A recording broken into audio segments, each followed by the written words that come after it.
Greetings to everyone.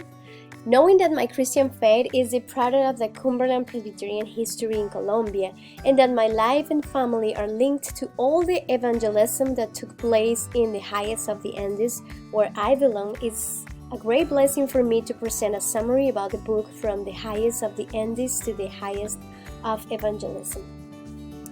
This book, written by Dr. Jose Fajardo, narrates this life and ministry, has the objective of leaving a record of the birth, growth, and development of the Cumberland missionary work in Colombia. Since its beginnings, our denomination in Colombia has dedicated itself largely to rural mission and work with the peasant sector, which since its inception has given growth to the denomination in this South American country. This book is divided into 8 chapters. The first 7 chapters chronologically narrate the life and ministries of Dr. Fajardo, and the last chapter shows the influence that the Cumberland Presbyterian Church had in Colombia through the years. The chapters are divided this way. He was born November 9, 1913 in San Antonio del Pescado, Colombia. Jose Fajardo had 3 brothers and 2 sisters. He was the last son of Jesus and Anastasia Ardila Fajardo. Jose Fajardo's family was very poor.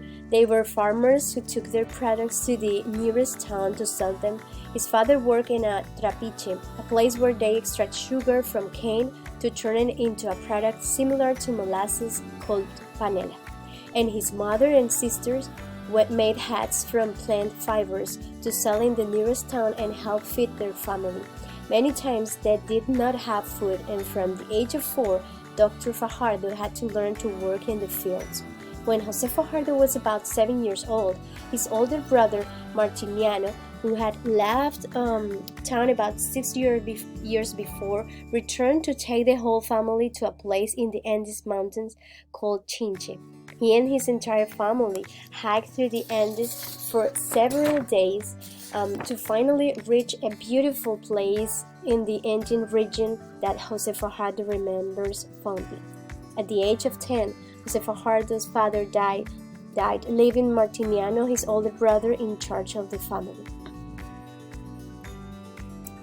In 1925, the missionary couple Walter and Jessie Shorts of the Cumberland Presbyterian denomination arrived in Colombia to explore and begin missionary work.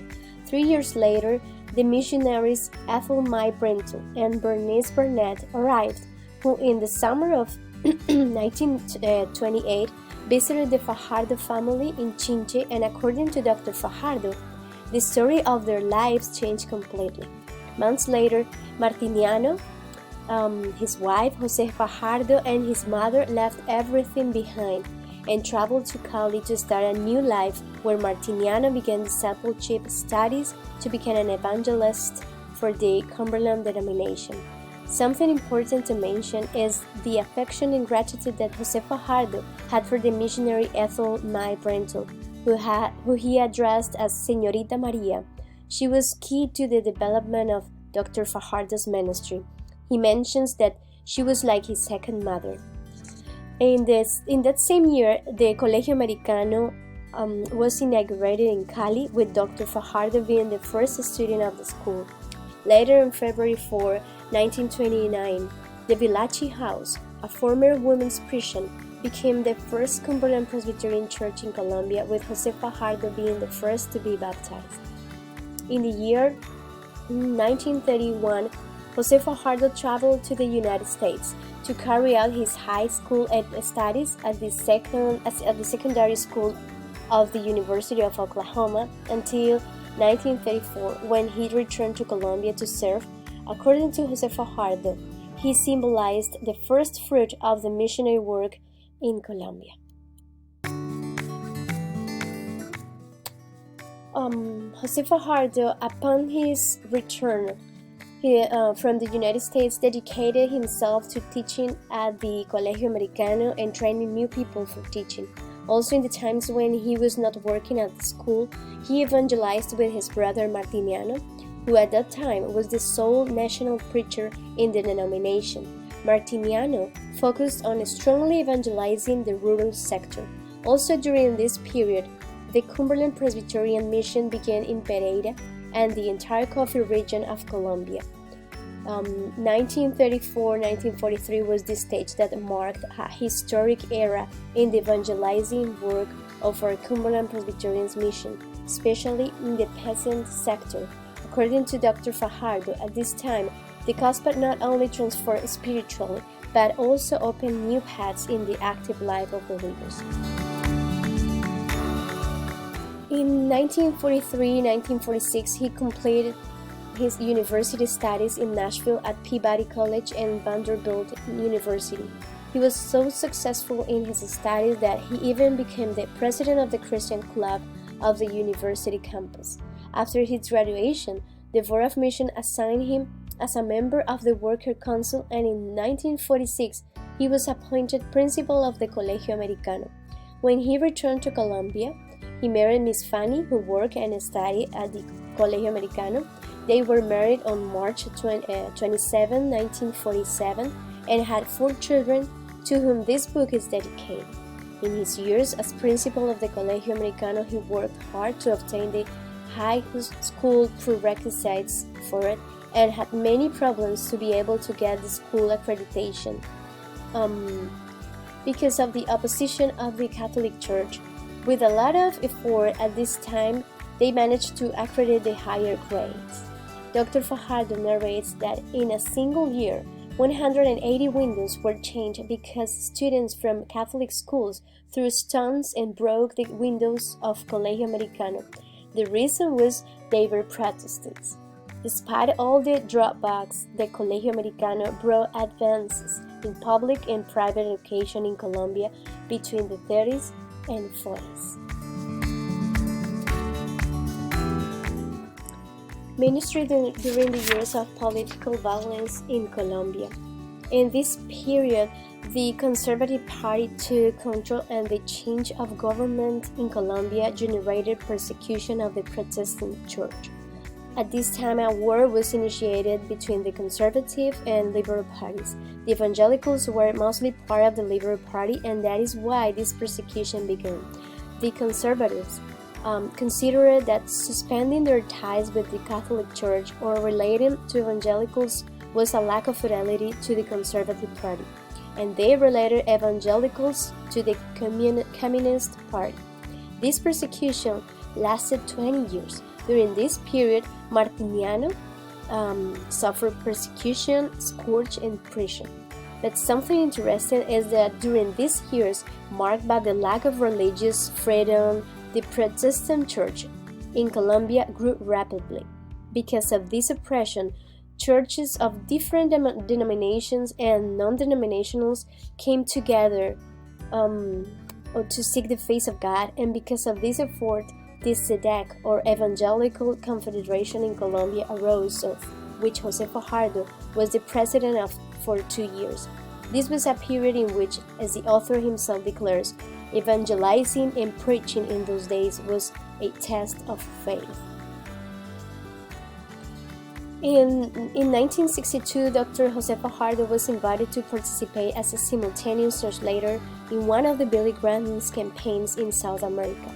Through the years, he accompanied him on several of his campaigns. Something interesting to mention is the impression it made on Jose Fajardo when they were in the campaign in Cali, and he could see a river of people even wanting to break down the doors of a coliseum to be able to enter the evangelistic campaign. That made him remember how in the beginning the Protestant people had so much struggle and resistance in Cali, and years later witnessed thousands receiving the gospel. He was also to be a translator for Dr. Hen from the Korean Presbyterian Church and traveled to Korea to the same church to preach. Because of the Second Ecumenical Council, under the leadership of Pope John XXIII, the Catholic Church underwent a transformation that helped end the persecution of Protestantism in Colombia. The charismatic movement was another reason why the Catholic Church stopped oppressing the Protestant Church. Because of this phenomenon, Jose Fajardo had the opportunity to interact with this Catholic movement and came to share with the seminarians in Cali at the Catholic Conciliar Seminary. As he had said before, he saw it as an answer to his prayers. Once, Jose Fajardo was invited to preach in a Catholic church, and at the end, he invited the people to accept the Lord as their Savior. At this moment, the priest stood by his side, and together they admonished, advised, and welcomed the parishioners for having accepted the Lord. According to Jose Fajardo, this was without a doubt that the first time that a Catholic priest and a Protestant pastor were united in a church in the city of Cali to receive parishioners who had made a positive decision towards the gospel.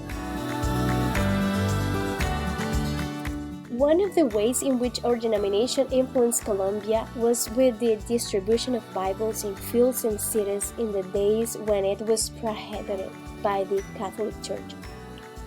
Mentions Dr. Fajardo, I am pleased that today, after 82 years, the Catholic Church in Colombia is one of the largest distributors of the Holy Scriptures so that the Colombian people can read them in their own language. Another of the great contributions to Colombia was El Colegio Americano, that began in 1928 with 22 children in the Villachi House, and currently the school has 1,600 students, both men and women, who participate in a project of formation by Christian values, which will allow them to lead processes of social transformation in their community. The number also of schools and churches in hard-to-reach rural areas that the Cumberland Presbyterian Church in Colombia has helped create and support over the years is impressive. As Cumberland Presbyterians of any nationality, we can be inspired through this book to show Jesus wherever we are. We can be inspired to preach the word in season and out of season, not to belittle small beginnings, and to understand that God is willing to use us to establish His kingdom here on earth. I think that as ministers of the gospel, we also have the call to remember the rural areas, the fields, and those places where no one wants to go. Let us remember that our beginnings were far from the big cities, that in moments of ministerial adversity, we can remember these women and men who, in the words of Jose Fajardo, they proved that when we work with faith and perseverance, despite the struggles and difficulties, our work will be successful, as expressed by the Apostle Paul in 1 Corinthians 15, 67, 68, 58. But thanks be to God, He gives us the victory through our Lord Jesus Christ. Therefore, my dear brothers and sisters, stand firm, let nothing move you, always give yourself fully to the work of the Lord, because you know that your labor in the Lord is not in vain. So finally, I recommended this book for anyone who wants to be inspired for missionary work.